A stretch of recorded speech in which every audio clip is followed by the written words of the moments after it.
Hi beauties! Welcome to Beauty Insider's Halloween special segment. My name is Farah and tonight I'll be doing a Halloween makeup tutorial, plus I'll be telling you guys a spooky story about the Bell Witch. Before we get into the story, I have a special giveaway for you guys who are watching right now. Stand a chance to win this limited edition tote bag from Beauty Insider with some goodies inside. If you guys want to find out what the goodies are and how to win, make sure to stay tuned until the end of the video. Now let's get into the story and the makeup tutorial. I've already prepped my face with some moisturizer and some primer. If you are wondering what products I'm using tonight, I'll be putting up the picture right here, or you can also check the description where I'll put up the links where you can buy them and all the information that you might need. This story begins in the early 1800s with John Bell and his family. He had a wife and 6 children. They have been living in this area which was in Tennessee for about a decade now, but the horror actually began in 1870 when John Bell decided to go hunting in the area where he lived. A few minutes after he was walking, he spotted an animal, and this animal was a very weird animal. It had the head of a dog and the body of a deer. What John Bell did when he saw, of course he was really shocked, but what he did was he took out his rifle and he shot at it. As soon as he shot at it, the animal just disappeared. He saw the bullet hit the animal, but when he went to check, the animal was gone. So baffled by this situation, John Bell just packed up and started walking home. At this point, he didn't tell any of his family members because he was thinking maybe he was hallucinating or he fell asleep during his hunt, and maybe he just dreamt about it. Little did he know that this was the first of many horrific incidents that would happen to his family. That night, when everyone went to bed, they started hearing weird noises outside of their house, like at the porch, like someone knocking and a woman shrieking. Several times during the night, they would go out running to check who was making all of these noises. They assumed it was just some teenagers in the neighborhood that was trying to pull a prank, but when every time they went out, there was nothing there. So the noises continued on for a few more days until one night the noises moved inside.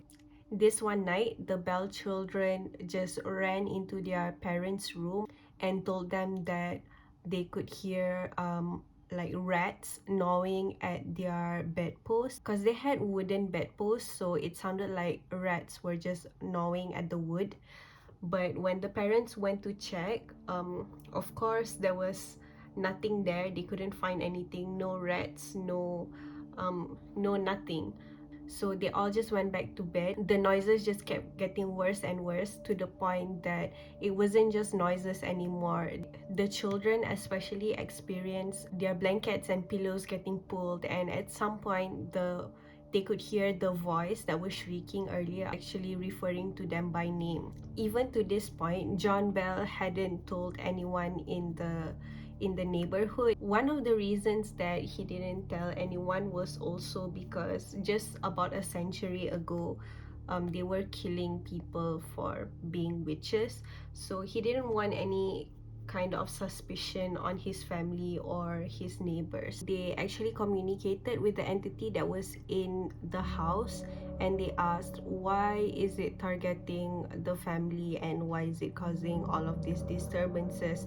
And the voice actually replied.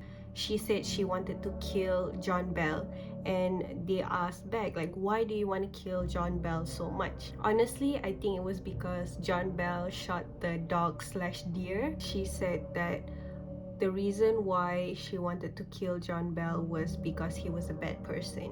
John Bell really didn't know what to do anymore. He didn't know if he should tell anyone, but eventually he did. He decided to tell his best friend. His best friend, his name is Johnson. He was skeptical when he heard the story from John Bell, and he requested if he could spend the night at his house. Johnson spent the night, and as expected, he experienced the same thing. He had his pillows and his blankets pulled from the bed in the middle of the night, and he was, of course, very spooked. So the next morning, Johnson went to John.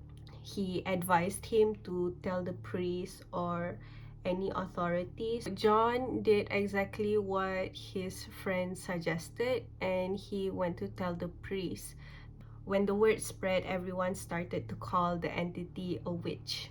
So, as I said, the word spread far and wide, and it actually landed in the ears of a future United States president, and his name was Andrew Jackson. During this time, Andrew Jackson was a general in the US Army, and when he heard of this, he questioned the three eldest sons of John Bell. When he heard more from the three brothers, he decided that, I want to check this out for myself. He packed up his things, brought a few soldiers with him, and headed to Tennessee to the Bell family's home. When they almost arrived to John Bell's home, their carriage just stopped and it couldn't move at all.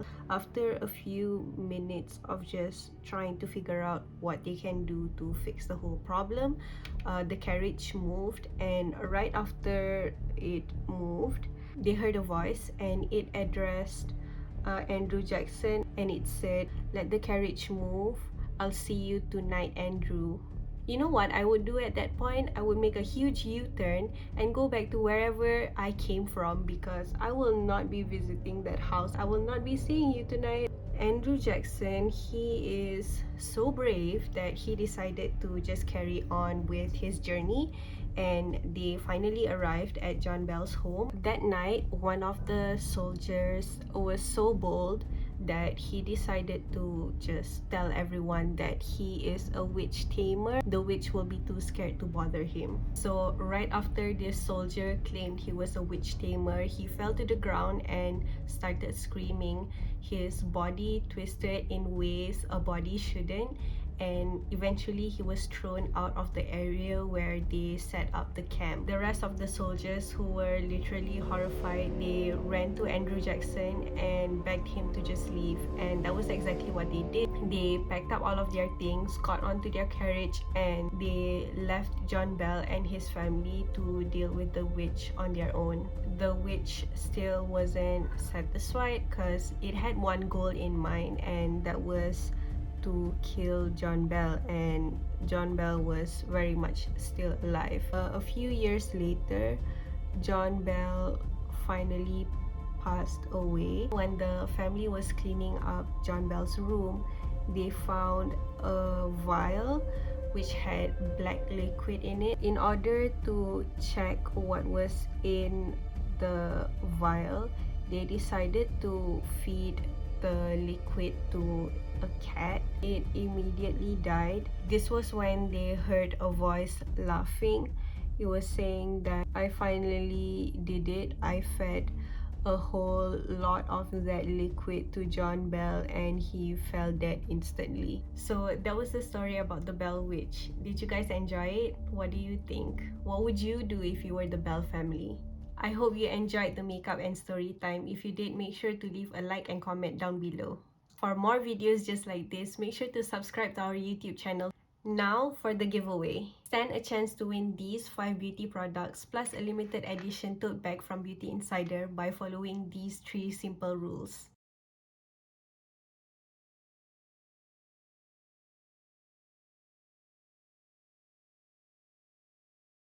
Thank you so much for watching, beauties. Happy Halloween! Bye!